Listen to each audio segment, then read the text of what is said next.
श्री राम जय राम, जय जय राम।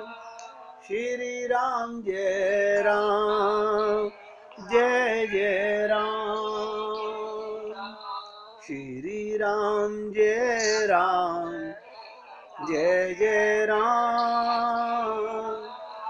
श्री राम जय राम, जय जय राम। सभी भक्त लोग ध्यान से सुनिएगा। आज मैंने पूरा मन बनाया हुआ था दिव्य प्रेम तत्व पर चर्चा करने का। मेरा पूरा मन था आज आपके साथ दिव्य प्रेम तत्व की चर्चा करूं, गोपी प्रेम की चर्चा करूं, निष्काम प्रेम की चर्चा करूं, प्रेम तत्व को समझने का प्रयत्न करूं। लेकिन मुझे निराशा हुई क्योंकि आज सबसे कम श्रोता सुनने वाले थे। कुछ ने अब ज्वाइन किया बाद में, सबकी अपनी अपनी मजबूरी रही होगी। मैंने कल पर टाल दिया। कोई बात नहीं भैया, मैं समझ रहा हूँ। हाँ मैं समझ रहा हूँ भैया, मैं समझ रहा हूँ। कोई बात नहीं भैया, मैं समझ सकता हूँ। आपने मैसेज भी किया, आपके कजन ब्रदर 81 साल के, मैं समझ रहा हूँ। हाँ मुझे मालूम, मैं समझ रहा हूँ, मुझे मालूम आप हो तो साथ में भाई भी हैं। लेकिन मैं क्यों उसे कल पे टाल दिया? क्योंकि इतना बहुमूल्य प्रसाद मैं चाहता हूँ जितने ज्यादा लोग सुने। मैंने आपको एक ही बात बोली सबको, हमारा ना सुनने का कारण शरीर और शरीर के संबंध है। बस खत्म बात हो गई। अब ध्यान से सुनिएगा, क्योंकि इसकी चर्चा में ये क्यों बोल रहा हूं, कल मैं फिर दिव्य प्रेम तत्व की चर्चा करूंगा। मुझे वायरल हो गया है, मेरी तबीयत ठीक नहीं है, लेकिन फिर भी मैं चाहता हूं कि मैं अपने आखिरी सांस तक आप भक्तों की सेवा करता रहूं। मैं अपनी तबीयत की इतनी परवाह नहीं करता। मैं चाहता हूं कि हे परमात्मा, अगर मेरे सागर में आप प्रेम प्रसाद देते हो तो मैं उसे बांटूं। देखिएगा, एक लीला के माध्यम से फिर समझने का प्रयत्न करते हैं। भगवान श्री कृष्ण का अवतार होता है, लोग उसे जन्म कहते हैं। मैं जन्म नहीं कहता, क्योंकि जब हम अजन्मा है तो भगवान का जन्म कैसे होगा? समझ रहे हैं? हम अजन्मा है तो भगवान का जन्म कैसे होगा? अवतरित होते हैं, हमें ज्ञान नहीं है। अंधेरी रात में हुआ, अमावस की रात्रि में। अरे बाबा, सभी का जन्म अंधेरी रात में तो होता है। मां के गर्भ में अंधकारी तो है, जन्म तो अंधेरे में ही होता है। असल में जगत की कोई भी चीज उजाले में नहीं जन्म लेती। बीज जन्म लेता है अंधेरे में। आपने सोचा कभी बीज कैसे फूटता है, अंकुरित कैसे होता है? अंधेरे में। सब कुछ जन्म अंधेरे में ही होता है। एक बीज भी फूटता है तो जमीन के अंधेरे में जन्मता है। फूल खिलते हैं प्रकाश में। सब नोट करें, फूल खिलते हैं प्रकाश में, जन्म होता है अंधेरे में। असल में जन्म की प्रक्रिया इतनी रहस्यपूर्ण है, अंधेरे में ही हो सकती है। आपके भीतर भी जिन चीजों का जन्म होता है वो सब गहरे अंधकार में जन्म लेती हैं, डार्कनेस में पैदा होती है।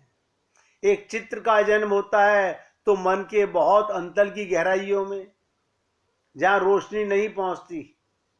समाधि का जन्म होता है, ध्यान का जन्म होता है, तो सब गहन अंधकार में। गहन अंधकार से अर्थ है जहां बुद्धि का प्रकाश जरा भी नहीं पहुंचता। नोट करो। और हमारी बुद्धि मंदिर में भी पहुंचती है, सत्संग में भी पहुंचती है। जब हम गीता भागवत रामायण पढ़ते हैं तो किससे पढ़ते हो? अपनी बुद्धि से पढ़ते हैं। आपने कभी सोचा आपकी बुद्धि क्या है? बुद्धि तो माइक है, माया की बनी हुई है। तो आपके अपनी बुद्धि से पढ़ा हुआ गीता, रामायण, ये क्या मिलने वाला है? जहां सोच समझ में कुछ नहीं आता, हाथ को हाथ नहीं सूझता।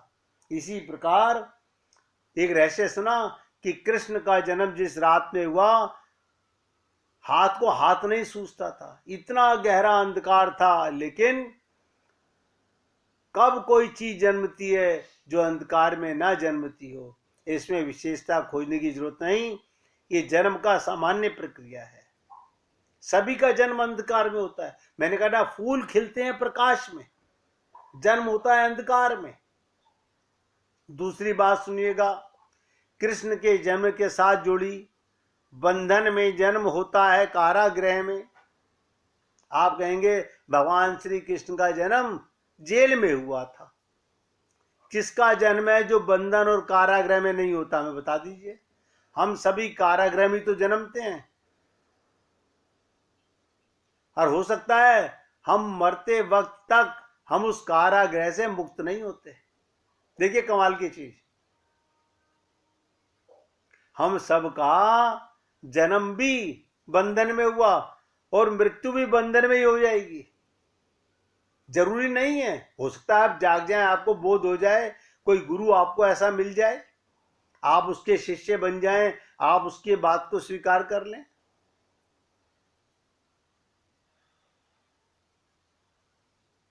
हो सकता है हम कारागृह से बाहर निकल के जाएं, और हो सकता है हम कारागृह में ही मरें। जन्म एक बंधन में लाता है, सीमा में लाता है। शरीर में आना ही बड़े बंधन में आ जाना है। आपने कभी सोचा नहीं होगा, हे अजन्मा अमर आत्मा, ये शरीर में कैसे आगे बंध गए? आप सोचिए, ये शरीर कम बंधन है, फिर भी संतों का कमाल देखिएगा। सीतारामाचार्य जी ने कहा कोई बात नहीं, इस देह में हरि मिलते हैं, इस बंधन में भी भगवान मिल जाएंगे। लेकिन भगवान को कौन पाना चाहता है प्रभु जी? हम तो शरीर का सुख पाना चाहते हैं, शरीर का आराम, शरीर की सुविधा। मरने वाले का इतना, टेम्परेरी की इतनी चिंता। मैं कई बार सोचता हूं, टेम्परेरी शरीर के लिए हम कितना कुछ करते हैं।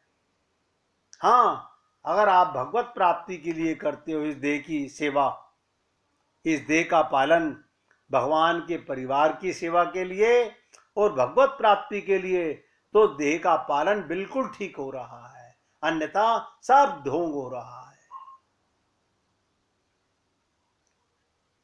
शरीर में आना ही बड़े बंधन में आ जाना है, बड़े कारागृह में आ जाना है। अब भी कोई आत्मा जन्म लेती है तो कारागृह में ही तो जन्म लेती है। देखिएगा, आत्मा अजन्मा है, अमर है, अविनाशी है, चेतन है, अमल है, सहज सुख राशि है। कितनी विशेषताएं आपकी, लेकिन हमें एक भी याद नहीं। हमें जो भी कुछ याद है सब गंदा याद है।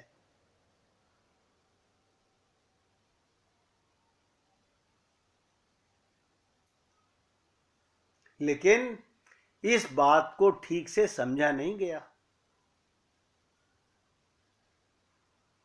सभी जन्म कारागृह में होते हैं, सभी मृत्युएं कारागृह में नहीं होती। सब नोट करो, आप बंधन में आए तो हो, लेकिन मुक्त कब होगे? जब बंधन से छूट जाओगे, जब आत्मज्ञान हो जाएगा। वरना आपके बच्चे आपको मुक्त करा देंगे, पिंडदान करा करके, गंगा में आपकी अस्थियां बहा करके। किस मूर्ख ने तुम्हें समझा दिया? तुम अपने आप को मुक्त कर ना सके, वो तुम्हें मुक्त करा देंगे।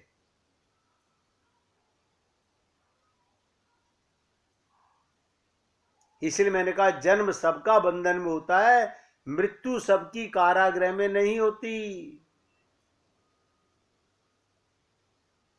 कुछ मृत्यु मुक्ति में होती हैं, कुछ प्रेम में होती हैं, कुछ अधिक कारागृह में होती हैं। जन्म तो बंधन में होगा, मरते क्षण अगर हम बंधन से छूट जाएं सब नोट कीजिएगा, मरते समय तक सबको मौका है, बंधन से छूट जाएं, टूट जाएं सारे कारागृह, तो जीवन की यात्रा सफल हो गई।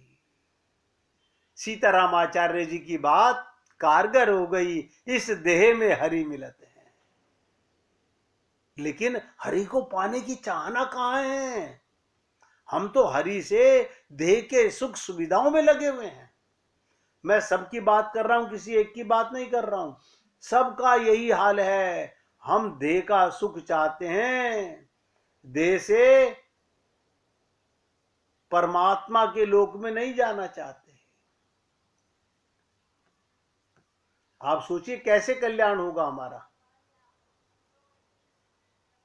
भगवान श्री कृष्ण का व्यक्तित्व बहुत अनूठा है।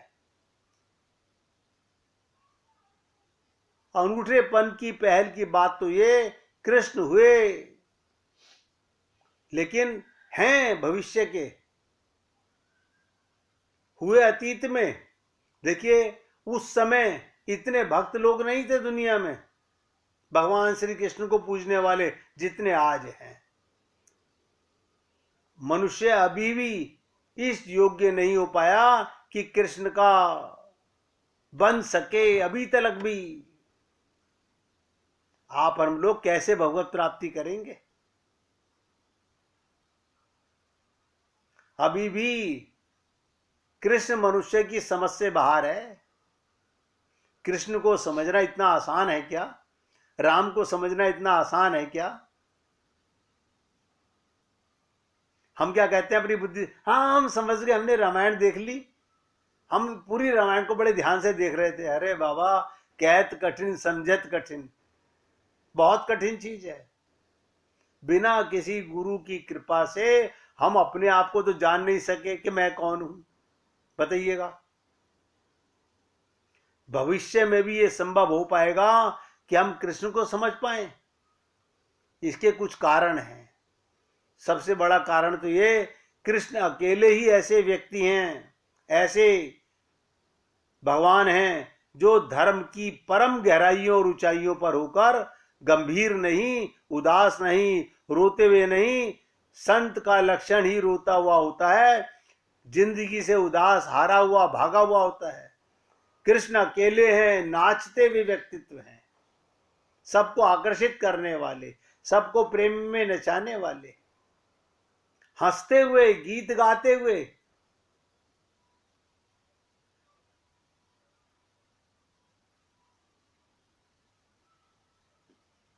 हंसता हुआ। इसलिए कृष्ण अकेले ही इस समग्र जीवन को पूरा स्वीकार कर लेते हैं।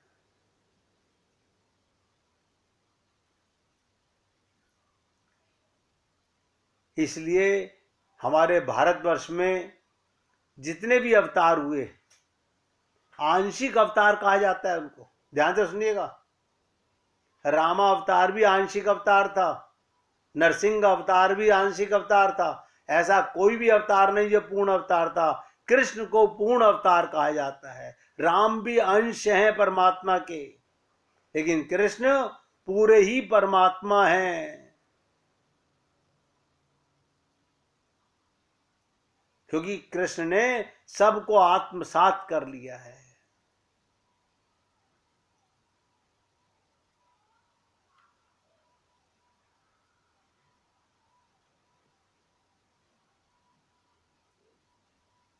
आप और हम लोग उन गहराइयों तक जा ही नहीं सकते, सोच ही नहीं सकते, हमारी बुद्धि वहां तक जा नहीं सकती। ये तो कोई संत की कृपा ही है जो आप और हम लोग इतना समझ सकें कि मैं कौन हूं। आप सोच लीजिए, क्या आप और हम लोग आज तक ये समझ सकें कि मैं कौन हूं अपने आप से? जो समझ सकें वो गलत है, अनजान है। इसीलिए मैंने आपसे कहा, सबका जन्म अंधकार में होता है, अमावस्या में ही होता है। हाँ, मृत्यु किसी किसी की मंगलकारी होती है। जो देह से निकल जाता है, देह में रहते हुए देह से अलग हो जाता है।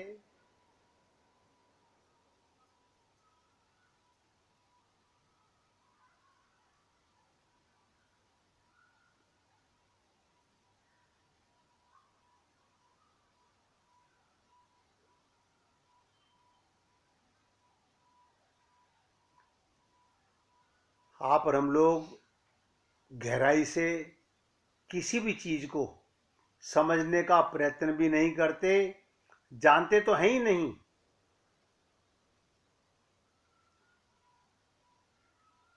हमने कृष्ण को पूर्ण अवतार कहा, क्यों? सब रंग हैं इस जगत की, कोई चीज कृष्ण को छोड़नी नहीं पड़ी है, सभी को आत्मसात कर लिया।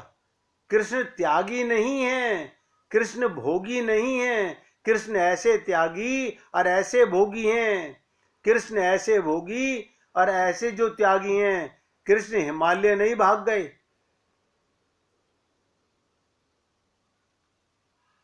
सबको आत्मसात करने वाले कृष्ण सेतु हैं संसार में, और परमात्मा में कृष्ण जीवन का निषेध नहीं, जीवन की परिपूर्ण स्वीकार करने वाले हैं।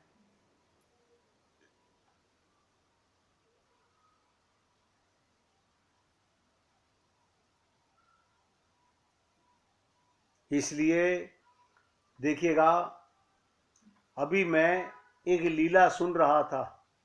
हम तो छोटे छोटे किसी भी संत के मुख से शब्दों का बहुत गहरा अर्थ समझने का प्रयत्न करते हैं, न जाने कहां से किसके मुख से कौन सी बात मिल जाए। अभी एक संत बता रहे थे कि आपके घर में अचानक कोई अतिथि आ जाए और आप उसको रहने की जगह दे दें। आपने बड़ी सेवा भाव से उसको अपने घर में रखा, दूसरा व्यक्ति आ जाए कि भाई साहब बाहर बहुत बरसात है, मुझे भी जगह दे दीजिए, और एक एक करके 6 आपके यहां आ गए। बाहर बरसात रुक गई, आंधी चली गई, तूफान चला गया। अब आप उन 6 को निकालना चाहें तो जाते नहीं। ये हम सबके जीवन का हाल है।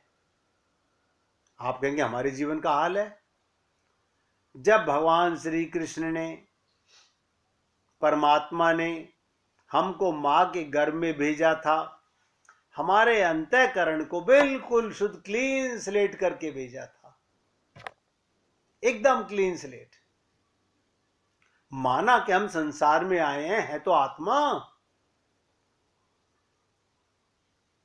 लेकिन माया ने भुला दिया, हमें आत्मज्ञान नहीं होने दिया। ये तो संतों की कृपा से हमें हुआ। हम भूल गए आत्मा को कि मैं आत्मा हूं। फिर क्या हुआ? माया के सेनापति यानी आत्मा के शत्रु, नोट करो, ध्यान से सुनेंगे एक एक शब्द को। जितने भक्त लोग, आप, मैं अपने सहित बोल रहा हूं, हम सब यहां पर मौजूद हैं, सबके अंदर उन्होंने डेरा जमा लिया। माया ने आत्मा को बुला दिया, देह का भान करा दिया, मैं स्त्री हूं, मैं पुरुष हूं, मैं लड़का हूं, मैं लड़की हूं, मैं ब्राह्मण हूं, मैं क्षत्रिय हूं, मैं वैश्य हूं, मैं शूद्र हूं। इसके बाद काम, क्रोध, लोभ, मोह, मत्सर, अहंकार, ये 6 शत्रु हैं। ये माया के सेनापति हैं, सब हमारे अंदर आ गए। बताइए, अंतःकरण भगवान ने शुद्ध भेजा था, निर्मल। अब संत महात्माओं के पास जब हमें मालूम पड़ा कि हम अपने स्वरूप को भूल गए हैं, बड़ा द्वंद्व पैदा हो गया। अब आपके घर में आपने तो ठहराया इनको, काम कैसे प्रवेश किया, क्रोध कैसे प्रवेश किया, लोभ कैसे प्रवेश किया, मोह कैसे प्रवेश किया, अपने आप आ गया क्या? कोई बता दीजिए। अब आप निकालना चाहो तो निकलते नहीं, ये अपने आप से थोड़ी निकलेंगे। आप क्या कहोगे कि गेट खुला हुआ, भाई साहब चले जाओ? ना ना ना, ये तुमको तुम्हारा आत्मज्ञान ही नहीं होने देंगे। ये माया के सेनापति हैं, तुमको ऐसा उलझा के रखेंगे काम क्रोध लोभ मोह मत्सर और अहंकार के अंदर। ये तो रामचरितमानस का कमाल है कि मोह सकल व्याधिन कर मूला, तिनते पुनः उपजई बहुसूला। आप और हम सब के अंदर एक ऐसा बीमारी है मोह की। हाँ है तो सही, पूजा तो करते हैं, सब बेकार है, सब बेकार है। हाँ, यही मोह भगवान मान के कीजिए, जिससे मोह करते हो उसे भगवान का मान लीजिए। भगवान मानो या भगवान का मानो, देखो मोह ही आपका मायने बदल देगा। अब ऐसे कैसे माने, हम तो शरीर का, अपने शरीर के संबंध का मानते हैं। बेटा मेरा है, तेरा बेटा है, मतलब तू अपने आप को आत्मा समझ ना सका, तूने बेटा पैदा कर लिया और हम बड़े फूले समा रहे हैं। अज्ञानता की कोई सीमा नहीं है। इसलिए मैं आपसे निवेदन करता हूं, वो भजन है ना, मन फूला फूला फिरे जगत में कैसा नाता रे। तो ये भैया मेरे, आप और हम लोग जिंदगी भर नहीं समझ सके, मरते दम तक नहीं समझ सकेंगे। मैंने आपसे कहा जन्म तो अंधेरी रात में ही होता है, लेकिन मरण अंधेरी रात में नहीं, मंगलकारी होना चाहिए। आप सभी भक्तों से निवेदन कर रहा हूं, कल दिव्य प्रेम तत्व पर चर्चा करूंगा। समय निकाल के रखेंगे तो करूंगा, अन्यथा मेरे पास में खजाना बहुत है भगवान के प्रेम का। आपके पास 10 दिन समय नहीं है, मैं 11वें दिन कर लूंगा, मुझे कोई जल्दी नहीं है। मैं तो आप लोगों की ये सोच करके कि किसी का पता नहीं किस समय कल्याण हो जाए, किस समय उनके मन में भगवत प्रेम जाग जाए, इसलिए देह से और देह के संबंध से थोड़ा ऊपर उठने का प्रयत्न कीजिए। आज अपने शब्दों को यहाँ विराम देता हूँ, कल फिर आपकी सेवा में प्रस्तुत होऊंगा। अब 1 मिनट भगवान का कीर्तन करेंगे। रघुपति राघव राजा राम, पतित पावन सीताराम। रघुपति राघव राजा राम, पतित पावन सीताराम। सीताराम सीताराम, भज प्यारे मन सीताराम। सीताराम सीताराम, भज प्यारे मन सीताराम। रघुपति राघव राजा राम, पतित पावन सीताराम। रघुपति राघव राजा राम, पतित पावन सीताराम। सीताराम सीताराम, भज प्यारे मन सीताराम। सीताराम सीताराम, भज प्यारे मन सीताराम। बोलिए सियापति रामचंद्र भगवान की जय, राघवेंद्र सरकार की जय। जय जय श्री राधे जय जय श्री राधे। बोलिए लाल जी का मंगल हो, सभी भक्तों का मंगल हो। सबको राधे राधे भैया, सबको राधे।